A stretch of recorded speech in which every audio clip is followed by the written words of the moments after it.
Hi everyone. Hello ji, hello. A very good evening. I'm hoping I'm clearly audible and visible. फटाफट से बताओ, अच्छे से दिखाई दे रही हूँ, सुनाई दे रही हूँ. मैग्नेटिज्म इन मैटर के ऊपर हमारी बच्चों ये दूसरी क्लास जिसके अंदर हम लोग 65% ऑफ द चैप्टर कंप्लीट कर लेंगे. जैसे मैंने तुम्हें बताया था, छोटा सा चैप्टर है. आज की क्लास में अपन पढ़ेंगे कि अगर एक मैग्नेट एक्सटर्नल मैग्नेटिक फील्ड में हो तो वो किस तरीके से बिहेव करता है. फिर बाद में हम लोग बात करेंगे टेंजेंट लॉ इन गैल्वानोमीटर की. फिर सिर्फ एक टॉपिक रह जाएगा इस चैप्टर में, which is magnetic properties of the material. ठीक है, तो वो अपन मंडे को कर लेंगे. अ वेरी गुड इवनिंग बच्चों, स्वागत है आप सबका आज की क्लास में. Thank you so much for waiting. मैंने तुम लोगों को ग्रुप पे अपडेट कर दिया था कि आज की जो क्लास है 6:15 पे शुरू होने वाली है. अगर कोई बच्चा अभी तक ग्रुप में नहीं है तो मैं ऐसा करती हूँ, let me do something that I usually do not do. Group link मैं आज क्लास की शुरुआत में ही दे देती हूँ. अगर कोई बच्चा नहीं है ग्रुप में तो प्लीज इसको ज्वाइन कर लो, क्योंकि सारे नोटिफिकेशंस इसी ग्रुप के ऊपर आते हैं. Good evening. चलिए, तो बच्चों शुरू करते हुए आज की क्लास को.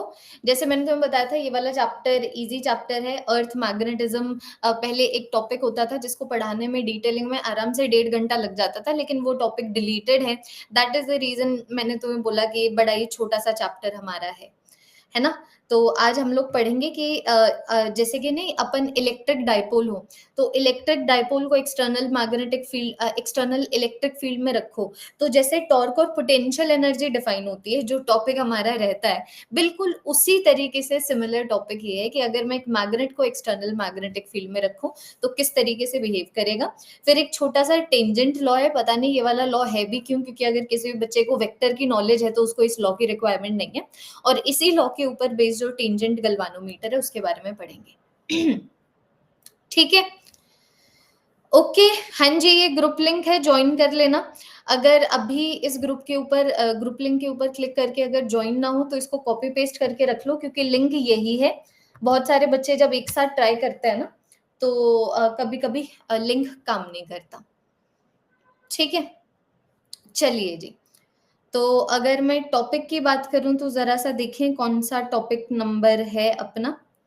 तो अपना पहला टॉपिक था monopoles and magnets. I believe last तक वही चला है. अब यहाँ पर सेकंड टॉपिक के ऊपर आ जाओ, magnets in external magnetic field.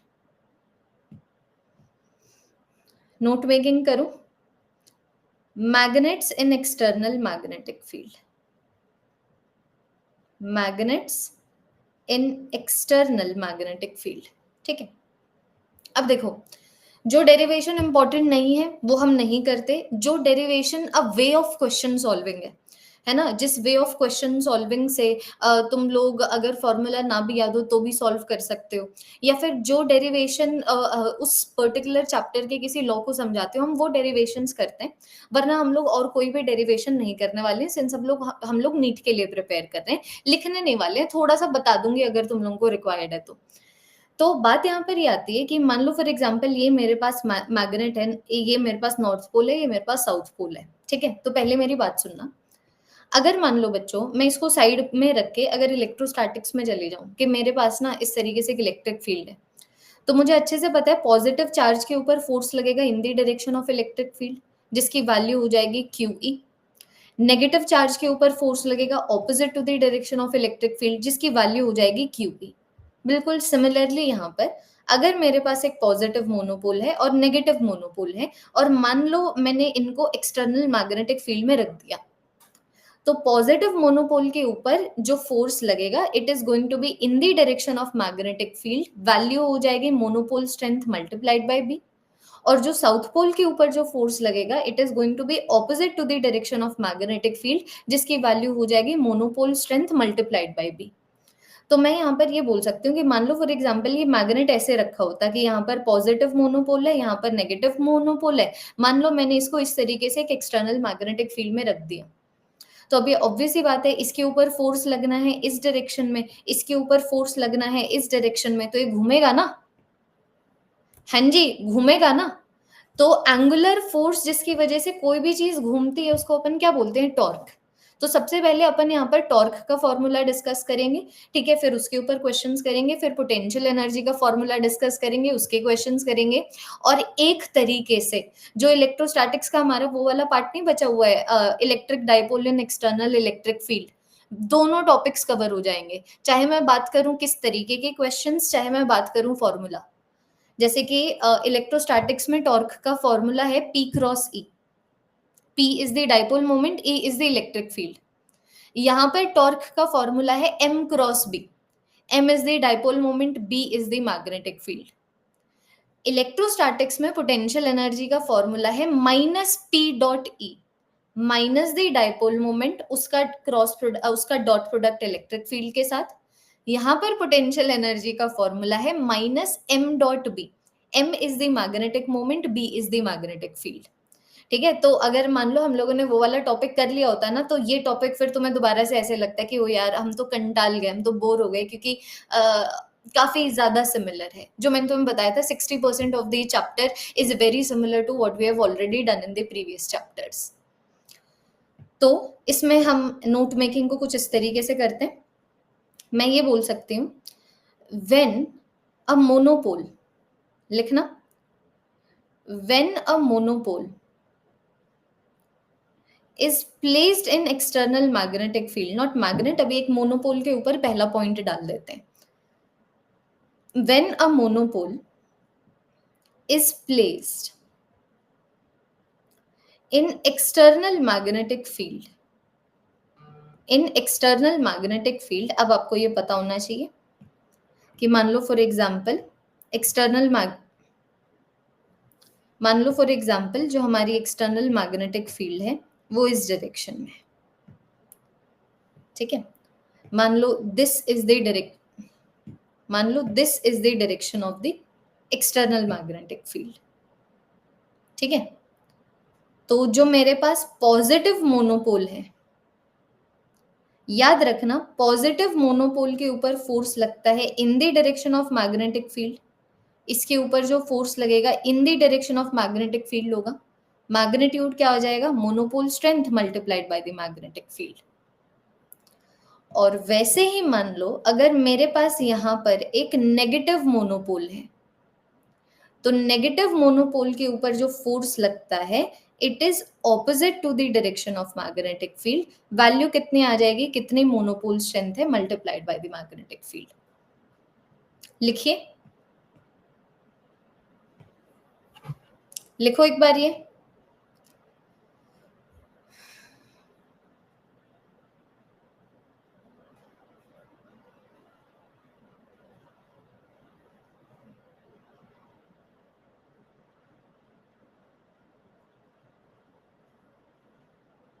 ठीक है।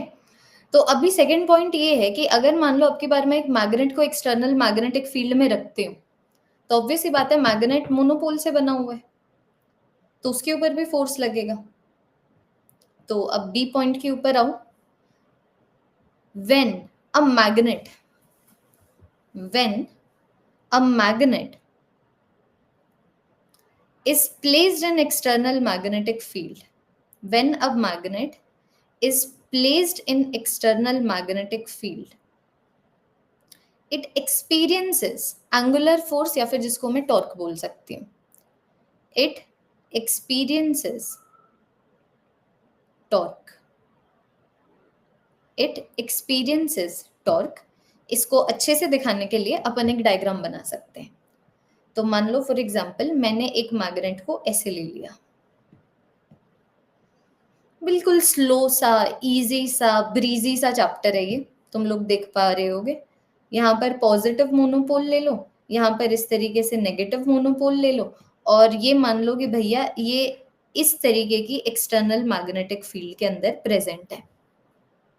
तो अब ये ऑब्वियस सी बात है कि जो मेरे पास पॉजिटिव मोनोपोल है उसके ऊपर फोर्स लगेगा in the direction of magnetic field, जो मेरे पास नेगेटिव मोनोपोल है उसके ऊपर फोर्स लगेगा opposite to the direction of magnetic field.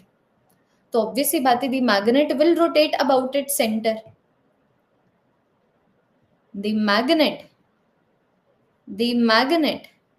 will rotate, the magnet will rotate about its centre, है ना। तो इसके ऊपर जो टॉर्क लगता है ना, उसका फॉर्मूला देखो। जो यहां पर इस मैग्नेट के ऊपर टॉर्क लगेगा, it is going to be given by M cross B. जो टॉर्क है उसका फॉर्मूला मेरे पास क्या आ जाएगा, torque is going to be given by M cross B, where M is the magnetic moment of the magnet and B is the magnetic field of the magnet. Magnet, magnetic needle, सब एक ही बात है। Magnetic dipole, सब एक बात है। एक बार ये लिखो, फिर इसको, इस इक्वेशन को थोड़ा सा खोलते हैं अपन, और यहां पर ये भी लिख दो, पोटेंशियल एनर्जी का फॉर्मूला भी लिख दो। और उसी तरीके से जो पोटेंशियल एनर्जी होती है मैग्नेट की, जब वो एक्सटर्नल मैग्नेटिक फील्ड में प्रेजेंट होगा, उसकी वैल्यू आ जाएगी माइनस एम डॉट बी करके, माइनस एम डॉट बी। दोनों फॉर्मूलाज को खोलते हैं नेक्स्ट स्लाइड पे, अभी के लिए लिखो।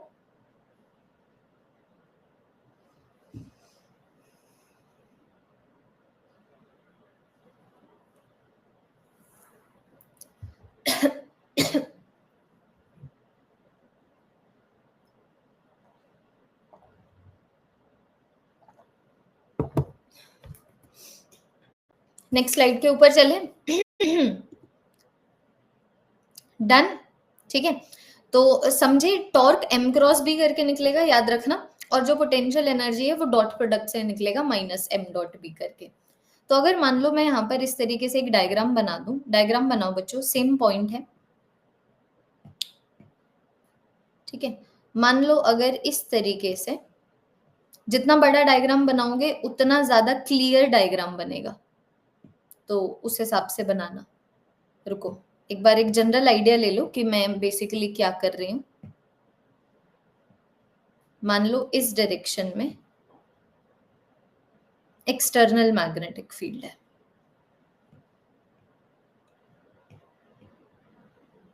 ठीक है, ऐसे ये बनाओ। एक दो लाइन बना लो, और लाइन तुम लोग क्लास के बाद भी बना सकते हो, ठीक है। ये पूरा ना इस तरीके से यहाँ पर अपन 3 केसेस बनाएंगे। तो मान लो सबसे पहले मैं मैग्नेट को ऐसे रखती हूँ सच दैट उसकी जो मैग्नेटिक मोमेंट है, it is in the direction of the magnetic field. सबसे पहले मान लो मैंने अपने मैग्नेट को, डॉटेड लाइन क्यों आ रही है, मान लो सबसे पहले मैंने अपने मैग्नेट को ऐसे रखा, ठीक है। यहां पर पॉजिटिव मोनोपोल है, यहां पर ये आ गया मेरे पास पॉजिटिव मोनोपोल, ये मेरे पास आ गया नेगेटिव मोनोपोल। अब फिर बाद में ये रोटेट हो गया, इसको मैंने रोटेट कर दिया ऐसे। अब यहाँ पर आ गया मेरे पास पॉजिटिव मोनोपोल, ये आ गया नेगेटिव मोनोपोल। फिर मैंने इसको 90 डिग्री से दोबारा से रोटेट कर दिया, ठीक है। तो अब की बार यहाँ पर आ गया मेरे पास नेगेटिव मोनोपोल, यहाँ पर मेरे पास आ गया पॉजिटिव मोनोपोल। ऐसा करो, यहाँ पर नेगेटिव रखो, कोई फर्क नहीं पड़ेगा अगर पॉजिटिव नेगेटिव भी करते हो तो, लेकिन इसको यहाँ पर नेगेटिव रखो, यहाँ पर पॉजिटिव रखो, एक ऑर्डर क्लियर हो जाएगा। बाकी अगर तुम्हें इस डायग्राम को रिवर्स करना है, ये वाला तुम यहाँ पर बनाना चाहते हो, ये वाला यहाँ पर बनाना चाहते हो, कोई दिक्कत नहीं है। मैंने सिर्फ शिफ्ट किया है नीचे वाले को ऊपर और ऊपर वाले को नीचे, ठीक है। तो ये मेरे पास मैंने 3 कॉन्फ़िगरेशन ले ली मैग्नेट की एक्सटर्नल मैग्नेटिक फील्ड में, ठीक है। अब मान लो अगर मैं यहाँ पर डिस्कस करती हूँ force on the magnet, force on the monopoles के बारे में, ठीक है। तो तुम लोग देख पा रहे होगे, इसके ऊपर फोर्स लगा इस डायरेक्शन में, ठीक है, इसके ऊपर फोर्स लगा इस डायरेक्शन में, ठीक है। तो तुम लोग देख पा रहे होगे कि यहाँ पर किसी भी तरीके का नेट फोर्स नहीं लग रहा है, यहाँ पर किसी भी तरीके का नेट टॉर्क नहीं है। Case 1, Case 1, when the dipole is when the dipole when the magnetic dipole moment. Case 1, when the magnetic dipole moment is in the direction of the magnetic field.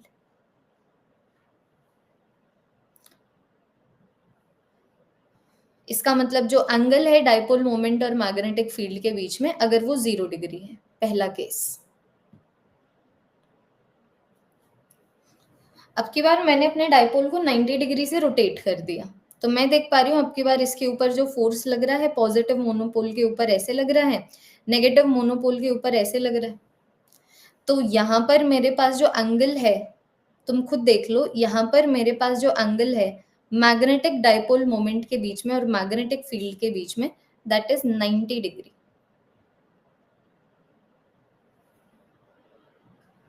देखिए जैसे मैं लिखूं वैसे लिखना, दैट इज 90 डिग्री। इसका मतलब अगर मान लो मैं यहाँ पर टॉर्क डिफाइन करना चाहूँ, ठीक है, तो वो मेरे पास क्या आ गया, वो मेरे पास क्या आ गया, एम क्रॉस बी। इसका मतलब M B sine of 90 degree maximum torque. ठीक है, यहाँ पर हमारा लगता हुआ मैक्सिमम टॉर्क एम बी के मैग्नीट्यूड का।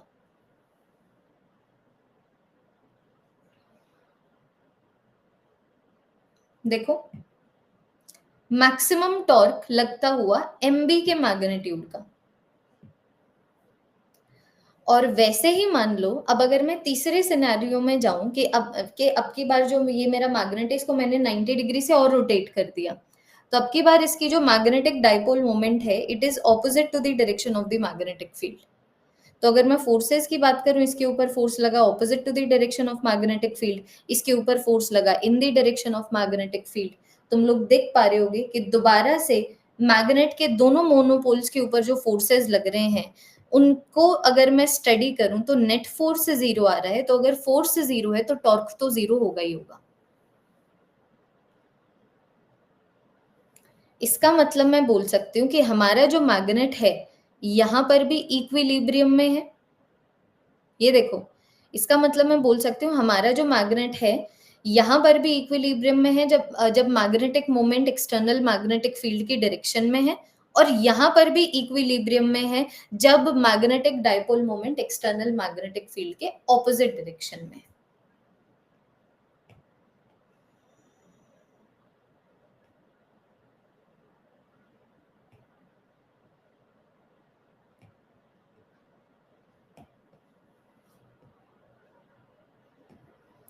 तो मैं फिर इसको ऐसे लिख देती हूँ कि जब एंगल हमारे पास 180 डिग्री है, टॉर्क की वैल्यू 0 आ गई दोबारा से, है ना। अब अगर मान लो मैं पोटेंशियल एनर्जी को डिफाइन करने लगती हूँ, ठीक है, तो ये डायग्राम के अंदर ही करना। अगर मान लो मैं यहाँ पर पोटेंशियल एनर्जी को डिफाइन करूँ, what colour should I take, let me take yellow. अगर मान लो मैं यहाँ पर पहले वाले सिनारियो में पोटेंशियल एनर्जी को डिफाइन करती हूँ, तो वो मेरे पास आ गया -mb कॉस ऑफ 0 डिग्री। तो इसका मतलब ये मेरे पास कितना आ गया, -mb। यहाँ पर पोटेंशियल एनर्जी को डिफाइन करूं तो ये मेरे पास आ गया -mb कॉस ऑफ 90 डिग्री, जो कि आ गया मेरे पास 0। और ये मेरे पास अगर मैं इसकी पोटेंशियल एनर्जी डिफाइन करूं तो ये मेरे पास आ गया -mb कॉस ऑफ 180 डिग्री, जो कि मेरे पास आ गया +mb। देखो फॉर्मूलाज लगाए हैं मैंने, हम लोगों को टॉर्क का फॉर्मूला यहाँ पर और यहाँ पर लगाने की भी जरूरत नहीं है। तुम खुद देख लो कि अगर मान लो तुम्हारे कोई पैर भी खींचे और तुम्हारे इस तरीके से सर भी कोई खींचे, तुम घूमोगे थोड़ी, स्ट्रेच होगे। वैसे अगर मान लो तुम्हारे पैर को कोई ऐसे तुम्हारी बॉडी के अंदर पुश करे और तुम्हारे सर को भी तुम्हारे बॉडी के अंदर पुश करे, तुम घूमोगे थोड़ी, है ना। तो ना तो यहाँ पर टॉर्क है ना यहाँ पर टॉर्क है, जो अपने फॉर्मूला से भी आ जाता है। तो टॉर्क यहाँ पर आ गया mb साइन ऑफ 0 डिग्री, ये देख लो ये 0 है। यहाँ पर आ गया mb साइन ऑफ 180 डिग्री, जो 0 है ना। अब देखो एक दिलचस्प बात क्या है, तुम लोग देख पा रहे होगे कि ये चीज नोटिस करो कि जब magnetic moment external magnetic field के डायरेक्शन में है, पोटेंशियल एनर्जी मिनिमम है। पोटेंशियल एनर्जी कम से कम जितनी हो सकती है ना उतनी है। और जब magnetic dipole moment external magnetic field के ऑपोजिट डायरेक्शन में है, तब पोटेंशियल एनर्जी जितनी ज्यादा हो सकती है उतनी है। इसीलिए इसको स्टेबल इक्विलिब्रियम की पोजीशन बोली गई है और इसीलिए इसको अनस्टेबल इक्विलिब्रियम की पोजीशन बोली गई है। लिखो।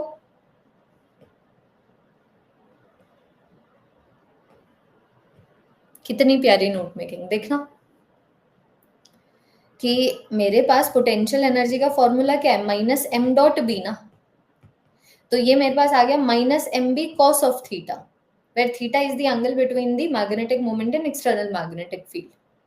तो तुम देखो ना कि जब इसकी वैल्यू 1 है, जो कि आ गया 0 डिग्री एंगल के ऊपर, potential energy minimum minus M B से कम पोटेंशियल एनर्जी हो ही नहीं सकती, और प्लस एम बी से ज्यादा पोटेंशियल एनर्जी हो ही नहीं सकती।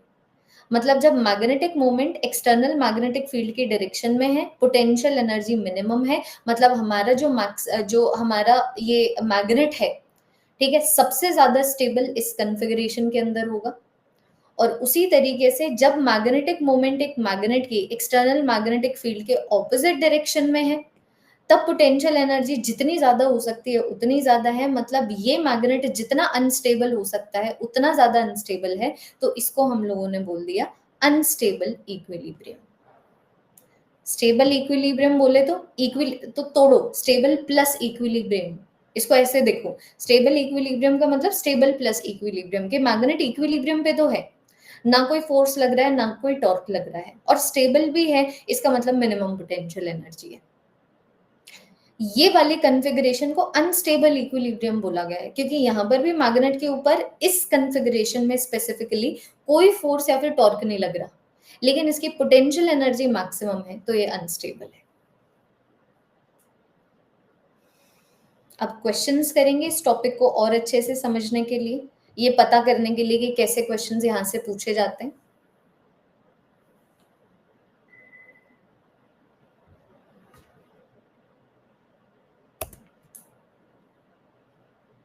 डन, आ जाओ, let us do some questions.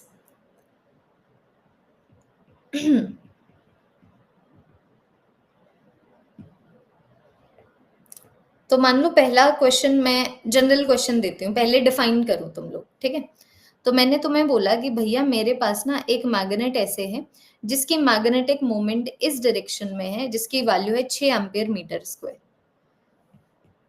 ठीक है, 6 एम्पियर मीटर स्क्वायर, और यहाँ पर ये एक एक्सटर्नल मैग्नेटिक फील्ड में रखा हुआ है जिसकी वैल्यू है 10 टेस्ला।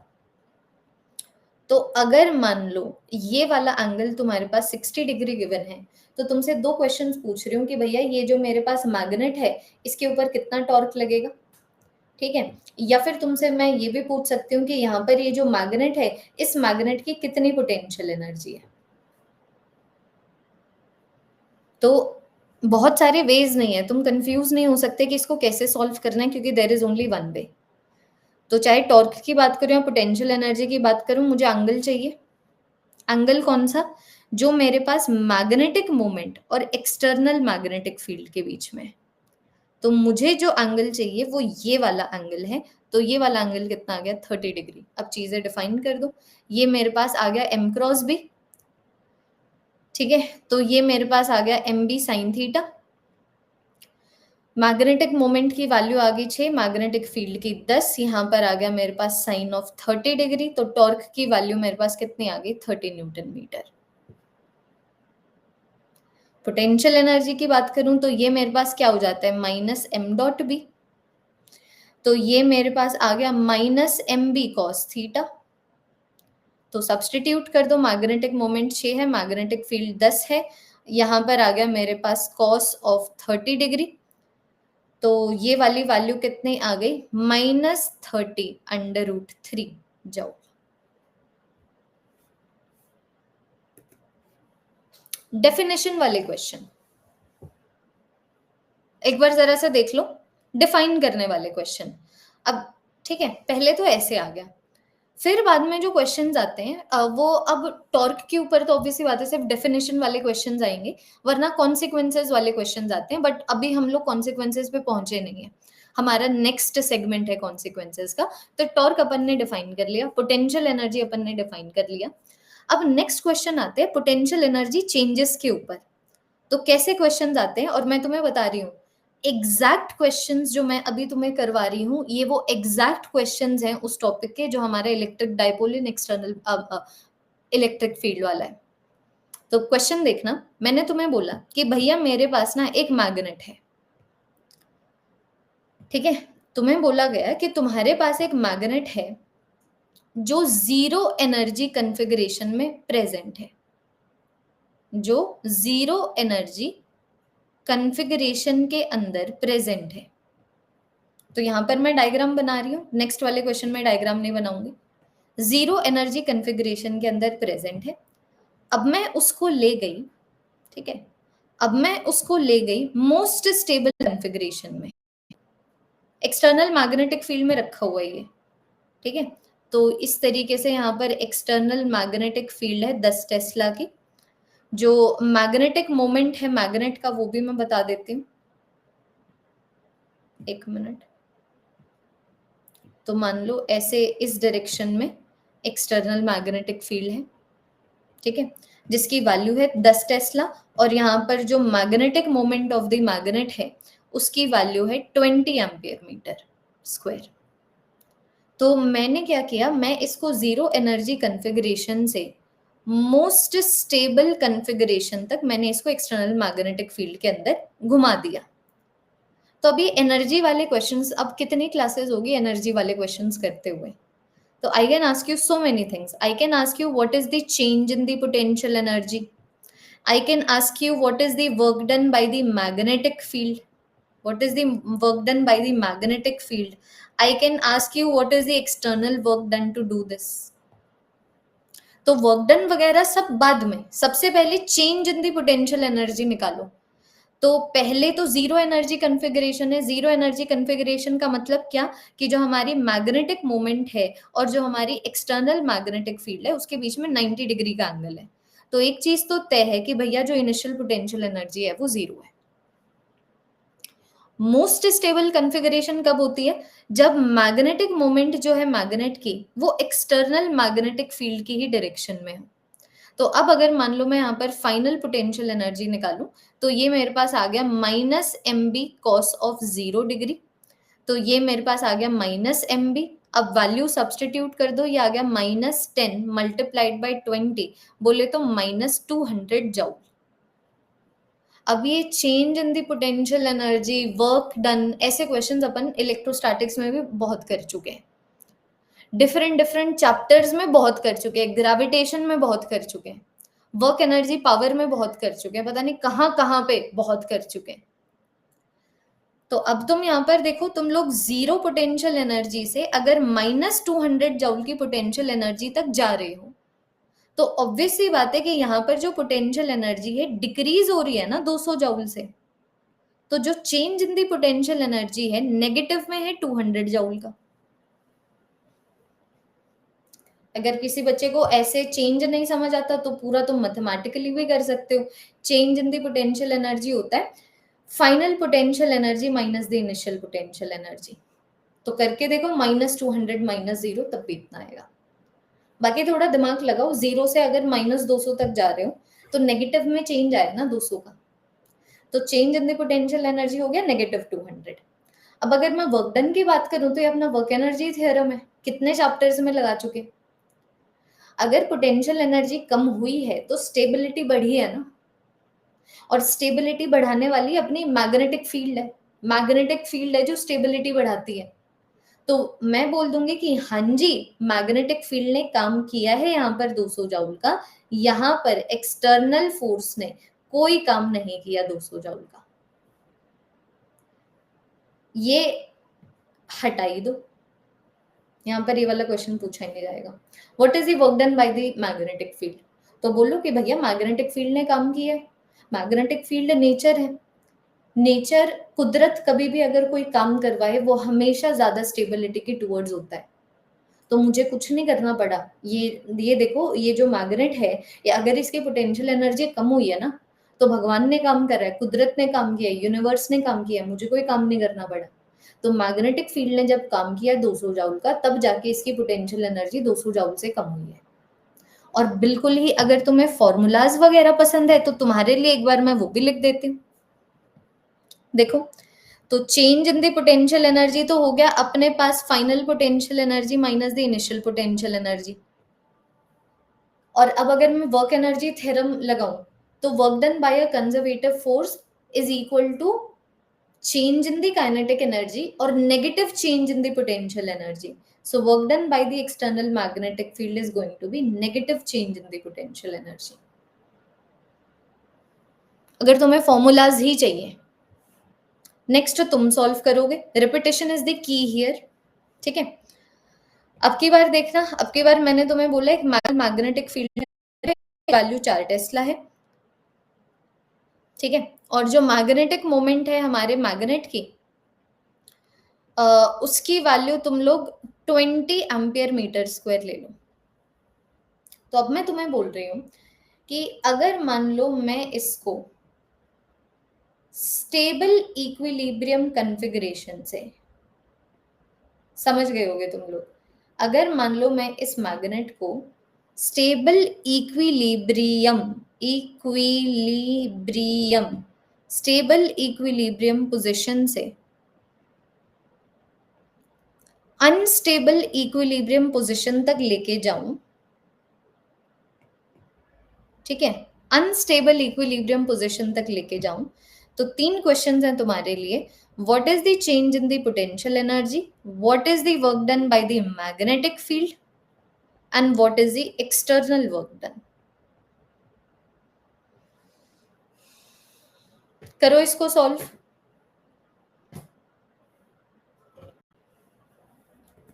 सॉल्व कीजिए। लैग, लेट मी रिफ्रेश, अभी रिफ्रेश करती हूं बच्चों।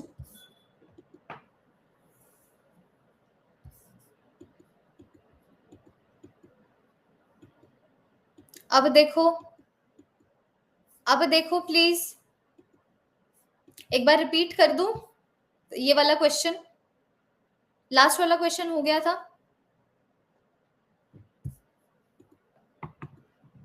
हाँ जी, परफेक्ट परफेक्ट परफेक्ट परफेक्ट। ये देखो, तो तुम्हारे पास है कि एक मैग्नेट 4 टेस्ला के एक्सटर्नल मैग्नेटिक फील्ड में, उस मैग्नेट की मैग्नेटिक मोमेंट है 20 एम्पियर मीटर स्क्वायर।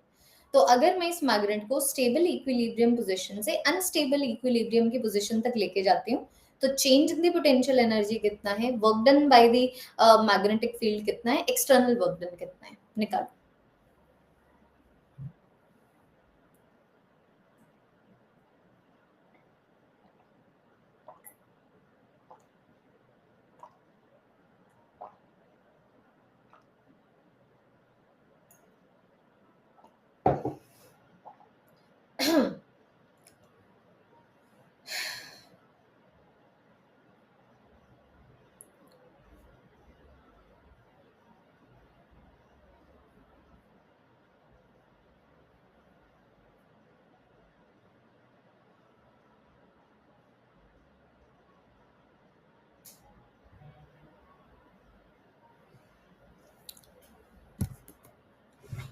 हाँ जी बताइए, देख लेते हैं, आजो। तो सबसे पहले तो अपना जो मैग्नेट है स्टेबल इक्विलिब्रियम की पोजीशन पे, ठीक है। स्टेबल इक्विलिब्रियम पोजीशन बोले तो क्या, कि जो एंगल है मैग्नेटिक मोमेंट और एक्सटर्नल मैग्नेटिक फील्ड के बीच में, दैट इज 0 डिग्री। तो अगर मान लो मैं इनिशियल पोटेंशियल एनर्जी निकालूं, तो ये मेरे पास आ गया minus M B cos of 0 degree. M को और बी को सब्सटीट्यूट कर दो, ये वाली वैल्यू मेरे पास आ गई -80 जूल। और अगर मैं इसको अनस्टेबल इक्विलिब्रियम पोजीशन तक लेके जा रही हूँ, मतलब अब की बार जो मैग्नेटिक मोमेंट और एक्सटर्नल मैग्नेटिक फील्ड के बीच में जो एंगल है दैट इज 180 डिग्री। तो अगर मान लो मैं फाइनल पोटेंशियल एनर्जी निकालती हूँ, that is minus M B cos of 180 degree, जो मेरे पास आ जाता है प्लस एम बी। एम और बी की वैल्यू सब्सटीट्यूट कर दो, ये मेरे पास आ गया +80 जूल। तो खत्म। अब कंसेप्ट लगाओ यार। ये देखो, पोटेंशियल एनर्जी पहले -80 थी, फिर +80 होगी। तो मान लो पहले तुम्हारे फिजिक्स में मार्क्स, -80 आते थे। फिर तुमने कुछ क्लासेस लगाई और मेरी क्लासेस लगाई और फिर तुम्हारे मार्क्स +80 आने लग गए। तो ऑब्वियस सी बात है कि यहाँ पर तुम लोग देखो कि यहाँ पर जैसे तुम्हारे मार्क्स 160 से बढ़े हैं, वैसे यहाँ पर जो पोटेंशियल एनर्जी बढ़ रही है 160 जूल से। इसका मतलब जो पोटेंशियल एनर्जी में चेंज आया है, पॉजिटिव में आया है 160 जूल का। तो तुम देख पा रहे हो पोटेंशियल एनर्जी बढ़ रही है, मतलब इस मैग्नेट की स्टेबिलिटी कम हो रही है। तो कुदरत कभी भी स्टेबिलिटी कम नहीं करवाता, ठीक है। खुद से इसकी पोटेंशियल एनर्जी 160 जूल से कभी नहीं बढ़ेगी। इट इज इसको ऐसे सोचो, खुद से जो एप्पल है कभी भी ग्राउंड से इस तरीके से दूर थोड़ी जाएगा। कितना हॉन्टिंग सा हो जाएगा कि एकदम से तुम लोग देख रहे हो कि तुम्हारे आगे एक सेब है और वो ग्रेविटी के अगेंस्ट इस तरीके से ऊपर जा रहा है, नहीं, है ना। तो अगर पोटेंशियल एनर्जी 160 जूल से बढ़ी है, अगर यहाँ पर मैग्नेट की स्टेबिलिटी कम हुई है, तो खुद से नहीं हुई, किसी ने की है। बाहर से कोई एक्सटर्नल फोर्स आया है जिसने काम किया है इसके ऊपर 160 जूल का, तब जाके इसकी पोटेंशियल एनर्जी 160 जूल से बढ़ी है।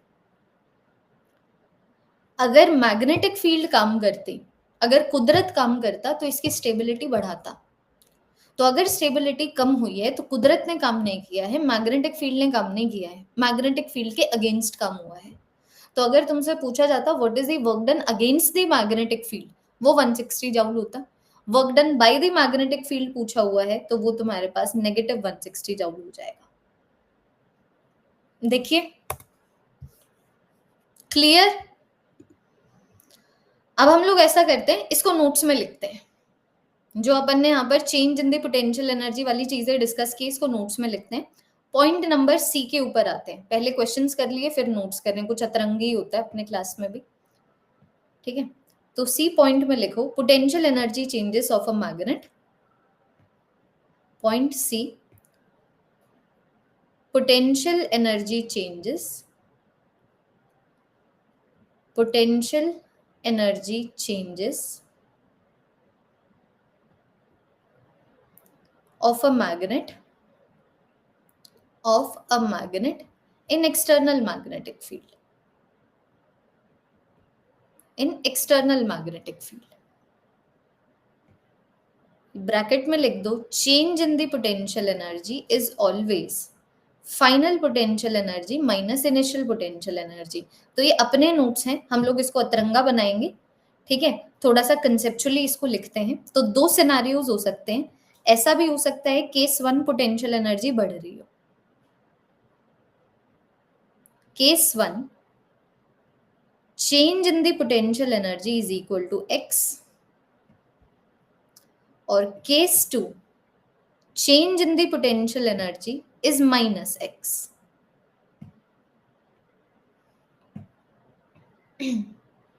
तो इसका मतलब क्या है, potential energy increases by x, तो खुद से कभी भी ये नहीं होगा। इसका मतलब कोई एक्सटर्नल काम हुआ है इसके ऊपर x जूल का, तब जाके इसकी पोटेंशियल एनर्जी x जूल से बढ़ी है। या फिर मैं ये भी बोल सकती हूं कि जो काम हुआ है अगेंस्ट मैग्नेटिक फील्ड, जो काम हुआ है अगेंस्ट द मैग्नेटिक फील्ड, उसकी वैल्यू x है। या फिर मैं बोल सकती हूँ जो काम किया है बाय द मैग्नेटिक फील्ड, जो यहाँ पर मैग्नेटिक फील्ड ने काम किया है उसकी वैल्यू आ गई -x।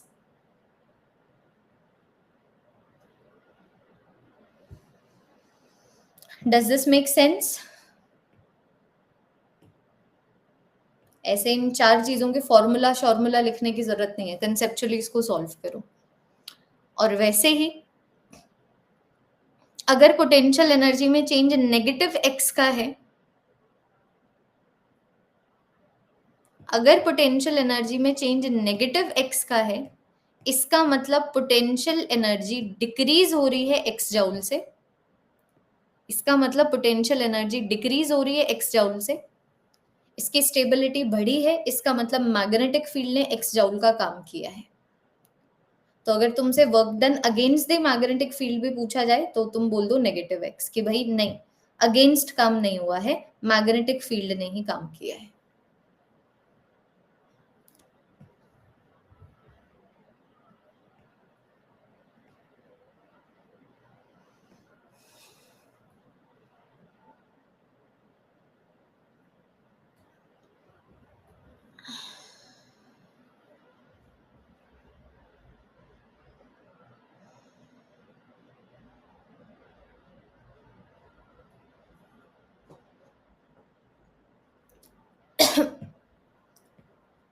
इसमें ये चीज भी इंक्लूड कर सकते हो, stability of the magnet, stability of the magnet, ध की जगह नहीं है, स्टेबिलिटी ऑफ द मैग्नेट, यहाँ पर पोटेंशियल एनर्जी इंक्रीज हुई है तो यहाँ पर कम होती है ना, यहाँ पर स्टेबिलिटी ऑफ द मैग्नेट कम होती है। दूसरे सिनारियो में जब पोटेंशियल एनर्जी कम हो रही है तब स्टेबिलिटी बढ़ती है।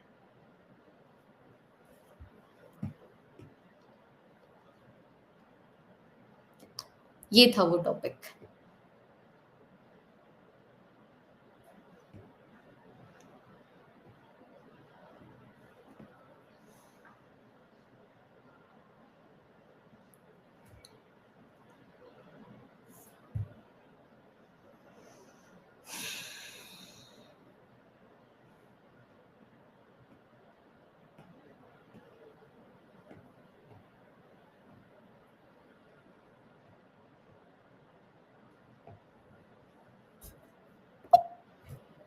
ठीक है, हाँ, वर्क एनर्जी थ्योरम, तो वर्क एनर्जी थ्योरम के एप्लीकेशन तो बहुत सारे चैप्टर्स में, ये अपना सी पॉइंट आ गया। ठीक है, अब डी पॉइंट के ऊपर आओ, मैं नेक्स्ट पेज के ऊपर लिख रही हूँ, तुम नीचे ही कंटिन्यू करो। अब डी पॉइंट के ऊपर आ गया कॉन्सिक्वेंसेस, डी पॉइंट पे आ गया consequences of a magnet being present, consequences of a magnet being present in external magnetic field। तो ये चीज तो तय है, टॉर्क लगेगा, टॉर्क लगेगा तो मैग्नेट रोटेट करेगा। तो अगर मैग्नेट रोटेट करेगा ना, तो मैग्नेट के लिए अपन ये जो मैग्नेट की रोटेशन है उसके लिए एंगुलर वेलोसिटी, टाइम पीरियड, ये सारी चीजें डिफाइन कर सकते हैं। ठीक है, तो यहाँ पर एक छोटू सी डेरिवेशन करवाती हूँ, मतलब कंसेप्चुअल सी है, that is the reason we can do it. मान लो फॉर एग्जांपल मेरे पास ना इस तरीके से मेरे पास एक मैग्नेटिक फील्ड में प्रेजेंट है, डायग्राम बनाई देती हूँ मैं।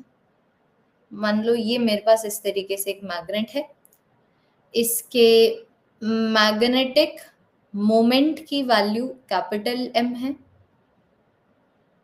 ठीक है, रोटेट करेगा तो रोटेशन में हम लोग मास नहीं लेते, मोमेंट ऑफ इनर्शिया लेते हैं। इसके मोमेंट ऑफ इनर्शिया की वैल्यू आई है। ये डेरिवेशन आपको बिल्कुल याद नहीं होनी चाहिए, कंसेप्चुअल है तो बस डिस्कस कर रहे हैं क्योंकि मजा आता है ना। मोमेंट ऑफ इनर्शिया की वैल्यू आई ले लो, और ये इस तरीके से एक एक्सटर्नल मैग्नेटिक फील्ड के अंदर प्रेजेंट है। ठीक है, और मान लो ये वाला जो मैग्नेट है इस तरीके से रोटेट कर रहा है। तो अब मान लो मैं तुम लोगों को यहाँ पर अगर छोटू सी डेरिवेशन करवाऊं, तो मैं बोल दूंगी कि भैया जो टॉर्क लग रहा है मैग्नेट के ऊपर थीटा के एंगल के ऊपर, तो वो वाली वैल्यू मेरे पास क्या आ जाएगी, एम बी साइन थीटा। अब ना ये डेरिवेशन का छोटा सा पार्ट सिंपल हार्मोनिक मोशन में से आ रहा है। तो सिंपल हार्मोनिक मोशन में क्या होता है, या फिर अगर देखो तुम स्प्रिंग ब्लॉक प्रॉब्लम की भी अगर तुम लोग बात करो, तो फोर्स मेरे पास आ जाता है, जो मेरे पास रिस्टोरिंग फोर्स आता है दैट इज के एक्स। एसएचएम कर तो चुके हैं, मेरे दिमाग में चल रहा था अपन ने एसएचएम करानी है। हाँ जी, देखो कभी भी अगर कोई रिस्टोरिंग फोर्स आए तो वो मेरे पास क्या आ जाता है, के एक्स के मैग्नीट्यूड का। के को अगर मैं अच्छे से लिखूं, it is M omega square X. एक बार देखो, it is M omega square X, है ना। तो मैं तुम लोगों को बोल रही हूं कि अगर linear force, linear restoring force M omega square X है, तो जो रिस्टोरिंग टॉर्क है वो एम ओमेगा स्क्वायर थीटा होना चाहिए। Does this make sense? इसको तुम लोग ऐसे भी समझ सकते हो, देखो कि जैसे फोर्स होता है मास इनटू एक्सेलरेशन, टॉर्क क्या होता है, टॉर्क होता है मेरे पास moment of inertia multiplied by the angular acceleration. इसको ऐसे समझो, ये ज्यादा बेटर है। Torque is equal to moment of inertia multiplied by the angular acceleration. अब जो रिस्टोरिंग एक्सेलरेशन होता है सिंपल हार्मोनिक मोशन में, that is omega square x. Linear restoring acceleration is omega square x. तो restoring angular acceleration is going to be omega square theta. Did this make sense to you? कि भैया अगर मान लो मेरे पास यहाँ पर जो टॉर्क है जो इस मैग्नेट के ऊपर लग रहा है, जब वो थीटा का एंगल बना रहा है, जब मैग्नेटिक मोमेंट थीटा का एंगल बना रहा है एक्सटर्नल मैग्नेटिक फील्ड के साथ, उसकी वैल्यू इतनी है, ठीक है। और ये जो टॉर्क है it can also be written as equal to moment of inertia multiplied by the angular acceleration, multiplied by the angular acceleration. तो मैं तुम लोगों को यहाँ पर ये बोल रही हूँ कि ये छोटी सी साइनर्जी देखो, बस ये छोटी सी डेरिवेशन की बात कर रही थी कि जैसे जब ये रोटेट कर रहा है तो सिंपल हार्मोनिक मोशन शो कर रहा है, एक यहाँ पर जो डिस्प्लेसमेंट है या फिर यहाँ पर जो बॉडी का मोशन है बिल्कुल इक्वल टाइम इंटरवल के बाद रिपीट हो रहा है। So do you all remember कि सिंपल हार्मोनिक मोशन का लीनियर एक्सेलरेशन होता था ओमेगा स्क्वायर एक्स, अगर मैं मैग्नीट्यूड की टर्म्स में बात करूं। तो ऑब्वियस सी बात है सिंपल हार्मोनिक मोशन का एंगुलर एक्सेलरेशन हो जाएगा ओमेगा स्क्वायर थीटा। तो अगर मान लो मैं यहाँ पर एंगल को बिल्कुल छोटा मानती हूँ इस डेरिवेशन के पॉइंट ऑफ व्यू के लिए, मान लो जो मैग्नेटिक मोमेंट और मैग्नेटिक फील्ड के बीच में जो एंगल है, लेट अस अज्यूम कि वो बहुत ज्यादा छोटा है। So sine theta can also be written is equal to theta. अगर ऐसा हो जाए sine theta can simply be written is equal to theta, तो मेरे पास आ गया M B theta is going to be I multiplied by omega square theta, होगी derivation. Omega is equal to under root of M B by I, कि ये जो magnet जब एक्सटर्नल मैग्नेटिक फील्ड के अंदर घूमेगा तो उसकी जो एंगुलर वेलोसिटी होगी उसका फॉर्मूला ये है।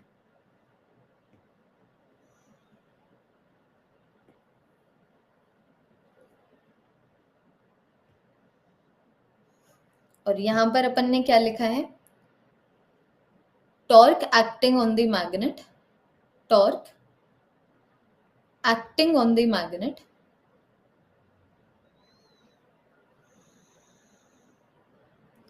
is written in terms of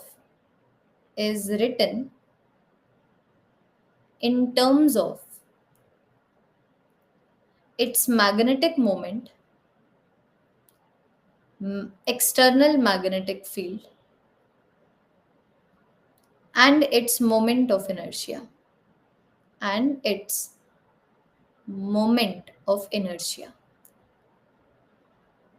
ताकि जो मैग्नेट के साथ हो रहा है ना, मैं उसको मैग्नेटिक प्रॉपर्टीज की टर्म्स में लिख सकूं कि उस मैग्नेट का मैग्नेटिक मोमेंट क्या है, उस मैग्नेट का मोमेंट ऑफ इनर्शिया क्या है।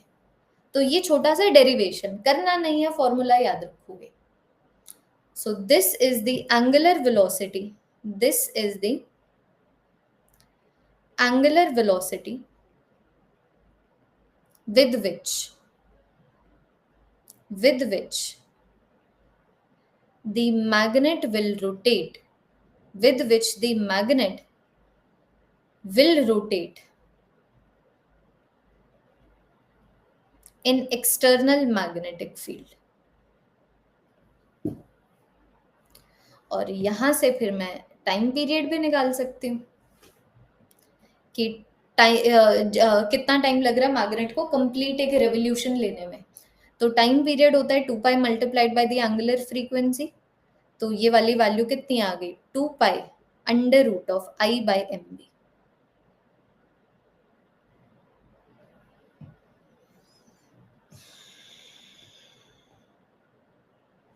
This is the time period of revolution. This is the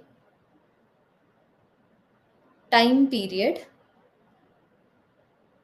or I can say time taken by the magnet, time taken by the magnet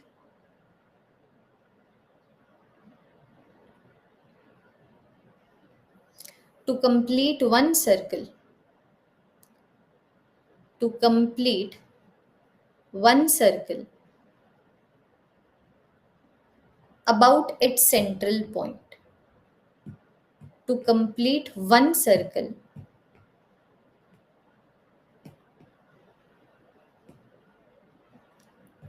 to complete one circle about its central point.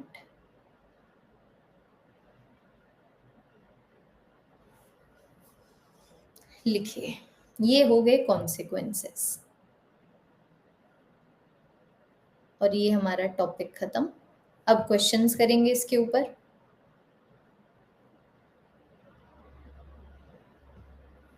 ये तो अपन ने derive किया है, यहाँ पर consequences discuss किए हैं। अब थोड़ा सा देखते हैं इसके ऊपर किस तरीके के क्वेश्चंस बनते हैं।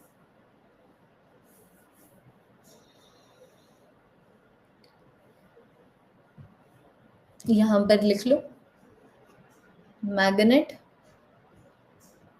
rotates about its central point, rotates about its central point.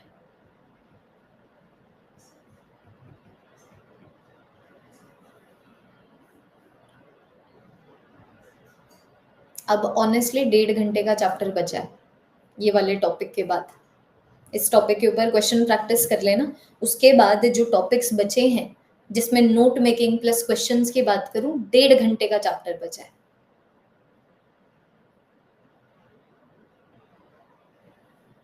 कुछ कुछ ही ऐसे चैप्टर्स हैं फिजिक्स के जो इतने छोटे हुए हैं because zip zip zip zip zip topics cut गए। तो ये चैप्टर वैसे भी छोटा था, अर्थ मैग्नेटिज्म कट गया तो और छोटा हो गया। Shall we do some questions now?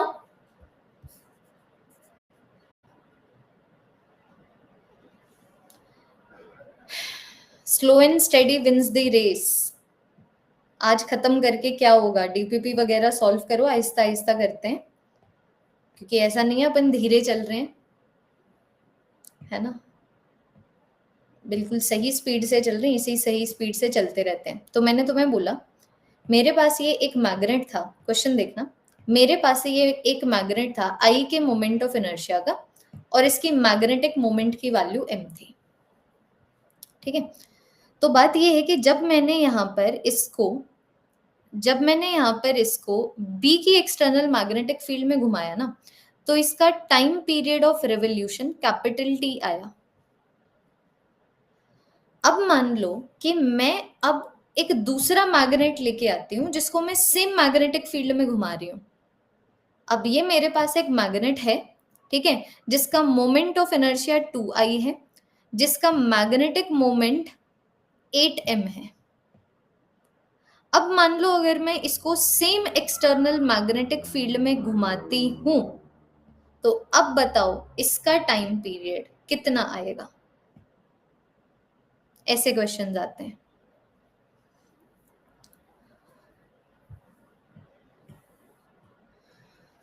अगर ये वाला मैग्नेट B की एक्सटर्नल मैग्नेटिक फील्ड में कैपिटल T के टाइम पीरियड से घूम रहा है तो ये वाला magnet same external magnetic field में कितने टाइम पीरियड से घूमेगा।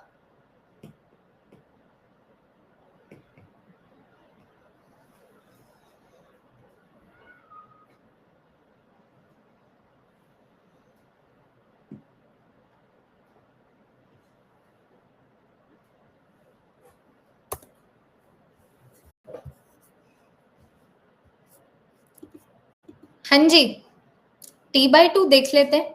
तो टाइम पीरियड को डिफाइन करो, ठीक है। अपन टाइम पीरियड को डिफाइन करते हैं कि भैया टाइम पीरियड हो जाता है मेरे पास 2π√i/mb। अब तुम देख लो कौन सी चीज चेंज हो रही है, कौन सी चीज सेम है। सबसे पहले मैं मोमेंट ऑफ इनर्शिया की बात करूं तो देखो मोमेंट ऑफ इनर्शिया डबल हो चुका है। पहले स्टेज से फर्स्ट स्टेज से लास्ट स्टेज तक जाओ, इनिशियल से फाइनल तक जाओ, मोमेंट ऑफ इनर्शिया डबल हो रहा है। मैग्नेटिक मोमेंट 8 टाइम्स हो रहा है, मैग्नेटिक फील्ड सेम है। तो तुम लोग देख नहीं पा रहे हो, डिनोमिनेटर में √4 आ गया कि मतलब जो तुम्हारा टाइम पीरियड पहले कैपिटल T था अब वो √2 divided by 8 times of capital T हो रहा है। मतलब अब वो टाइम पीरियड कितना हो गया, कैपिटल T/2। कितना हो गया, कैपिटल T बाई 2। अब एक और क्वेश्चन देखना, मैंने तुम्हें बोला कि मेरे पास ना इस तरीके से ये एक मैग्नेट है जो एक एक्सटर्नल मैग्नेटिक फील्ड के अंदर रखा हुआ है। इसके मोमेंट ऑफ इनर्शिया की वैल्यू आई है, मैग्नेटिक मोमेंट की वैल्यू m है, और जब ये घूमता है इस एक्सटर्नल मैग्नेटिक फील्ड में तो टाइम पीरियड की वैल्यू आती है t1। अब मान लो मैं एक सिमिलर मैग्नेट ले आऊं, ठीक है, अब की बार मानो बच्चों मैं इस तरीके से एक सिमिलर मैग्नेट ले आऊं, यार ये घूमेगा कैसे, वेट, अब की बार मैं एक सिमिलर मैग्नेट लेके आई और उसको मैंने पहले वाले मैग्नेट के इस तरीके से परपेंडिकुलर में रख दिया, सिमिलर मैग्नेट, देखना, ठीक है। तो तुम्हें बोला हुआ है कि पहले जब मेरे पास ये एक मैग्नेट था, जब वो बी की एक्सटर्नल मैग्नेटिक फील्ड में घूम रहा था, उसके टाइम पीरियड की वैल्यू t1 थी। अब मैं एक सिमिलर मैग्नेट लेके आई और मैंने पहले वाले मैग्नेट के परपेंडिकुलर डायरेक्शन में उसको रख दिया। अब ये लोग घूम रहे हैं सेम मैग्नेटिक फील्ड में, तो अगर मान लो यहां पर टाइम पीरियड की वैल्यू t2 है, तुमसे पूछा हुआ है what is the value of t1 by t2।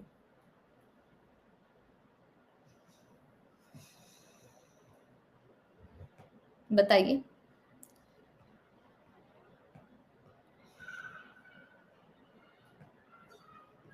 पहले मेरे पास एक मैग्नेट था जो एक्सटर्नल मैग्नेटिक फील्ड में घूम रहा था, फिर मेरे पास दो सिमिलर मैग्नेट्स हैं जो एक दूसरे से परपेंडिकुलर हैं, सेम मैग्नेटिक फील्ड में घूम रहे हैं, टाइम पीरियड का रेशियो पूछा हुआ है, डिफाइन कर दो। कोई भी चीज डिफाइन कर पाओगे तो रेशियो निकालना बड़ी बात नहीं है।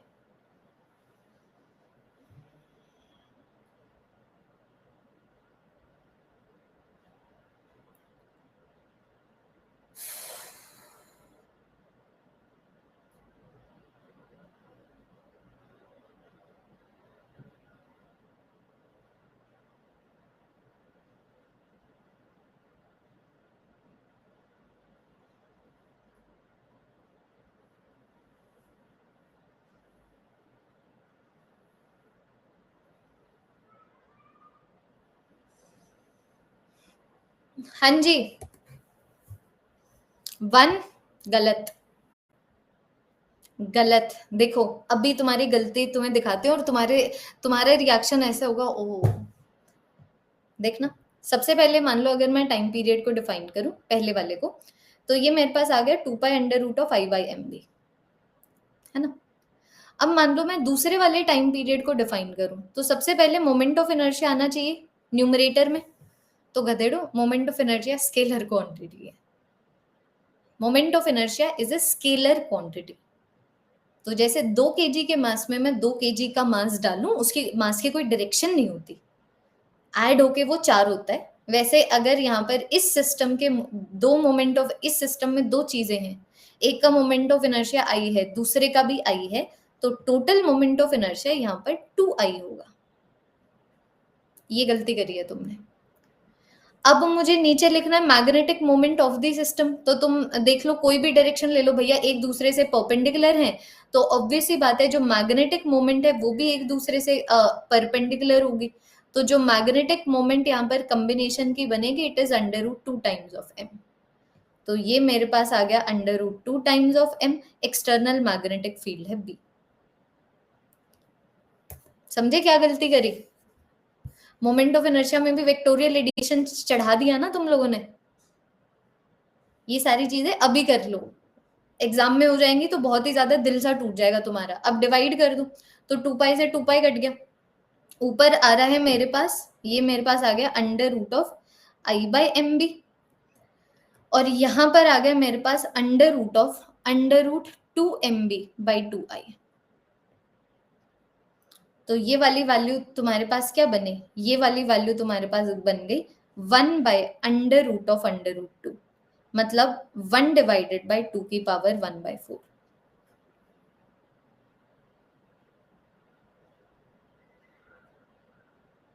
देखो ये पूरा कट गया, मेरे पास बचा अंडर रूट 2/2, बोले तो अंडर रूट ऑफ 1/√2, बोले तो 1/2 की पावर 1/2 की पावर 1/2, तो ये कितना हुआ 1/2 की पावर 1/4। सिली मिस्टेक होता है ना, इसीलिए क्वेश्चंस आते हैं कि यहां पर कर लीजिए जो भी सिली मिस्टेक्स हैं। अब देखना, अब की बार मैंने तुम्हें बोला कि भैया मेरे पास ना एक ये मैग्नेट था, let us bring back cutting of the magnet problems. तो ये मेरे पास एक मैग्नेट था, इसकी मैग्नेटिक मोमेंट की वैल्यू है कैपिटल एम, ठीक है। इसका मोमेंट ऑफ इनर्शिया, अब थोड़ा सा लेवल अप करते हैं, इसका मोमेंट ऑफ इनर्शिया है आई, ठीक है। तो अब ये बी की एक्सटर्नल मैग्नेटिक फील्ड में रखा हुआ था और बढ़िया घूम रहा था। बी की एक्सटर्नल मैग्नेटिक फील्ड में रखा हुआ था, इस तरीके से बढ़िया घूम रहा था।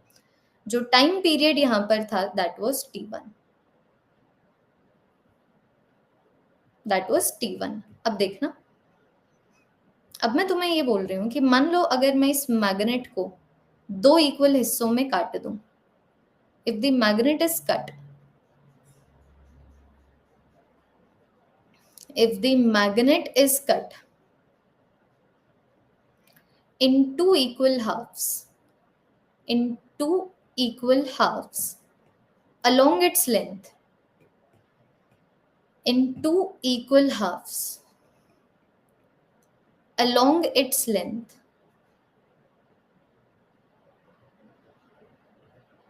तो ये मेरे पास एक छोटू सेगमेंट बच जाता है। ये देखो, ये मेरे पास इस तरीके से एक छोटू सेगमेंट बन गया, बच गया, है ना।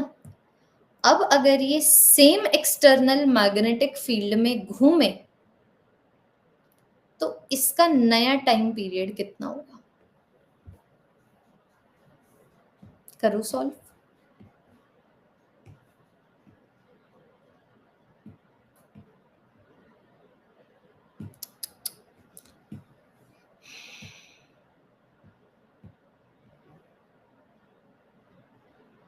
सॉल्व करने लगो,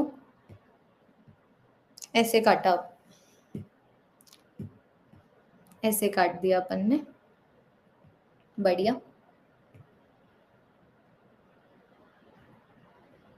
ठीक है।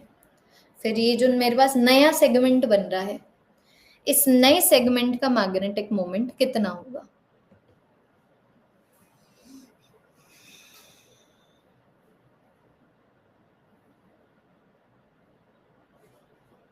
अगर इसका टाइम पीरियड कैपिटल टी था, इसका टाइम पीरियड, नया टाइम पीरियड कितना होगा?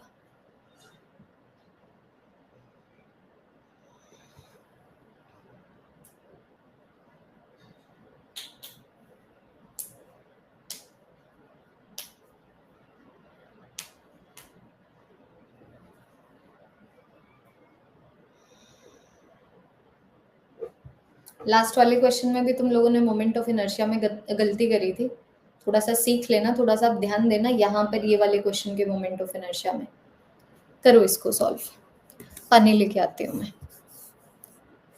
अच्छा चलो, पहले इसको फिर सॉल्व भी करवा देती हूँ, काफी जल्दी तुम लोगों ने सॉल्व कर दिया। तो सबसे पहले देखेंगे कि भैया टाइम पीरियड एक्चुअली डिपेंड किन चीजों के ऊपर करता है, तो 2π√I/mb। तो मैग्नेटिक फील्ड सेम है, मैग्नेटिक फील्ड में कोई दिक्कत नहीं है। मुझे बस ये देखना है कि जब मैं ऊपर से नीचे तक आ रही हूँ, मोमेंट ऑफ इनर्शिया और मैग्नेटिक मोमेंट में कैसे चेंजेस आ रहे हैं। तो सबसे पहले अगर मैं मैग्नेटिक मोमेंट की बात करूं, तो मुझे यार ये चीज अपन ऑलरेडी डिस्कस कर चुके हैं। अगर मैं मैग्नेट के इस तरीके से दो हिस्से करती हूँ, तो जो मोनोपोल स्ट्रेंथ है वो आधी हो जाएगी, है ना, जो लेंथ है वो सेम रहेगी, तो ऑब्वियस सी बात है कि जो मैग्नेटिक मोमेंट है वो आधा हो जाएगा। तो ये तो आधा हो रहा है। अब मुझे यहाँ पर ध्यान देना है, और जिस रीजन की वजह से ये जो क्वेश्चन है बढ़िया क्वेश्चन है, वो है मोमेंट ऑफ इनर्शिया के ऊपर। तो कोई भी रॉड बच्चों अगर सेंटर से इस तरीके से अगर रोटेट कर रहा है, तो मोमेंट ऑफ इनर्शिया कितना आता है? मास मल्टीप्लाइड बाय लेंथ का स्क्वायर डिवाइडेड बाय 12।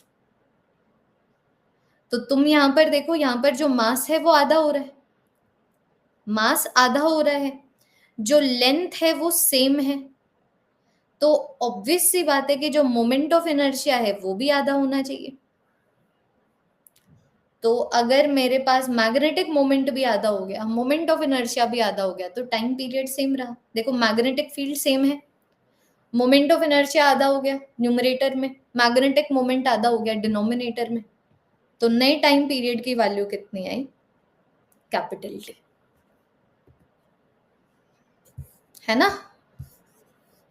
देखो अब जिन बच्चों ने यहां पर गलती करी है, एक और क्वेश्चन और तुमसे वो डेफिनेटली सही होगा।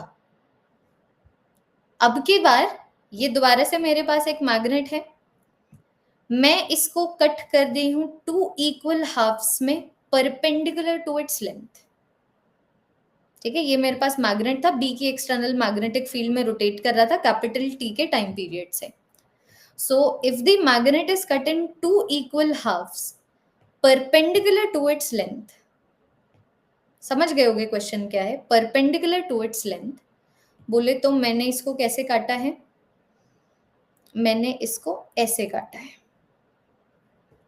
तो ये जो मेरे पास ये हिस्सा बच जाता है, बचा हुआ हिस्सा, ये जो मेरे पास इस तरीके से बचा हुआ हिस्सा है,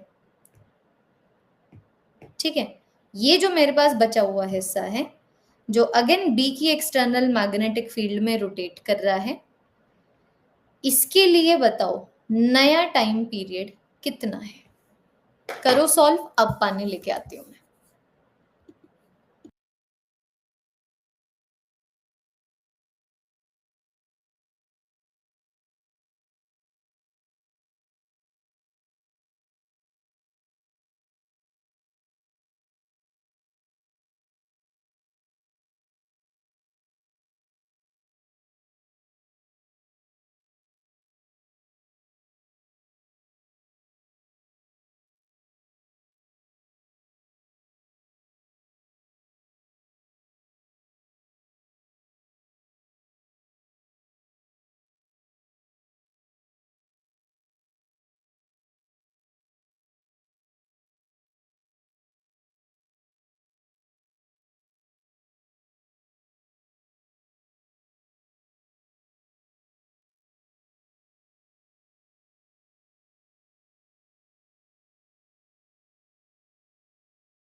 सबसे मिलेगी नहीं क्या?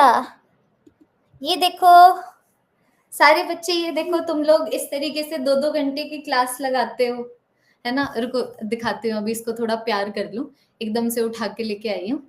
ये देखो, अरे ये तो सुंदर परी है, ये देखो टीका।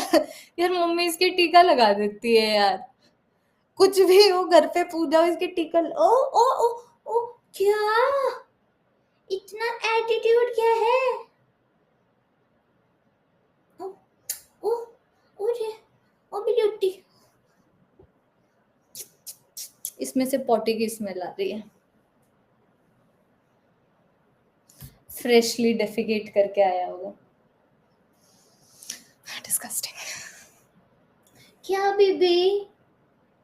हेलो मीनू, यहीं पे खड़ा है, ऐसे पूंछ घुमा रहा है तो सुना, म्याऊं सुना, फिर मैं दिखाती हूँ।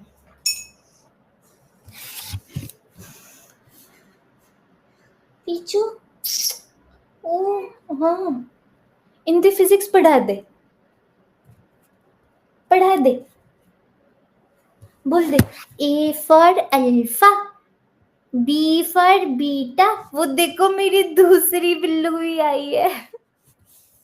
गेट खुला छोड़ दिया पूरा, तो जुरासिक पार्क यहाँ पर बन जाएगा अभी थोड़ी देर में। ये देखो, ये फिक्सी है, ये छोटे वाला है, और ये तो हरामी है, ये दूसरे वाला फॉरेक्स है। ये तो किसे कुछ तो डोरा दी एक्सप्लोरर है, ये पता नहीं क्या ढूंढ रहा है ये। कृषभ लेके जाना बेबी इनको। हाँ किटी, हमारी किटी को ले जाओ, इस छोटी किटी को ले जाओ, उस गधे को भी ले जाओ।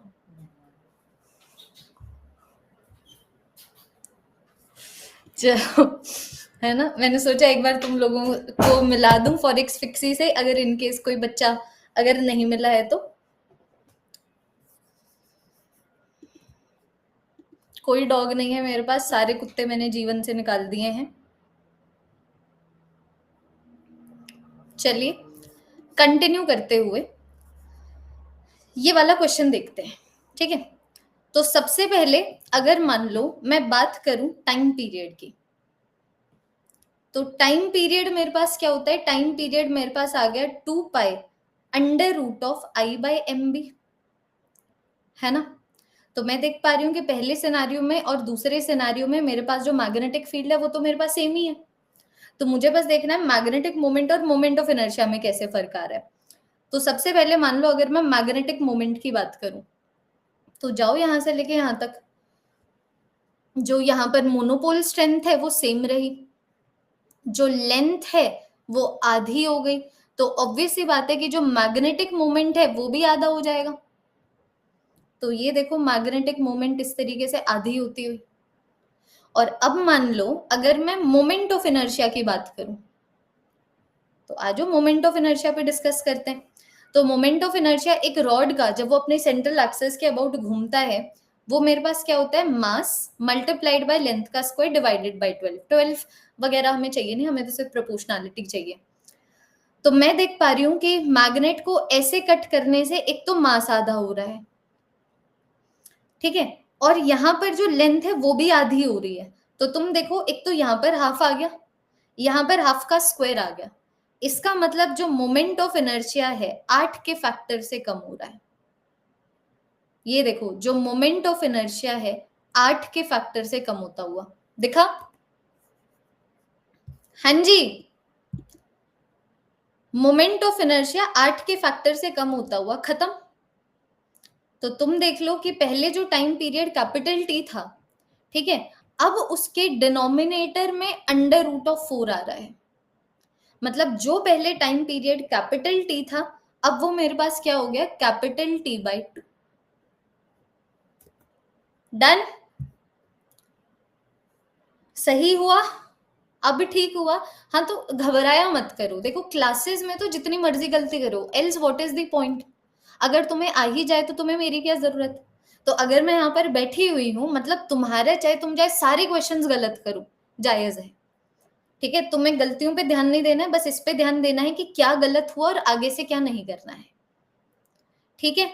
ये हो गया बच्चों हमारा टॉपिक खत्म। अब जैसे मैं तुम्हें बोल रही हूँ 1.5 घंटे का हमारे चैप्टर रहता है, इसको अपन निपटाते हैं मंडे को, बस चले जाओ, इसको अपन निपटाते हैं मंडे को।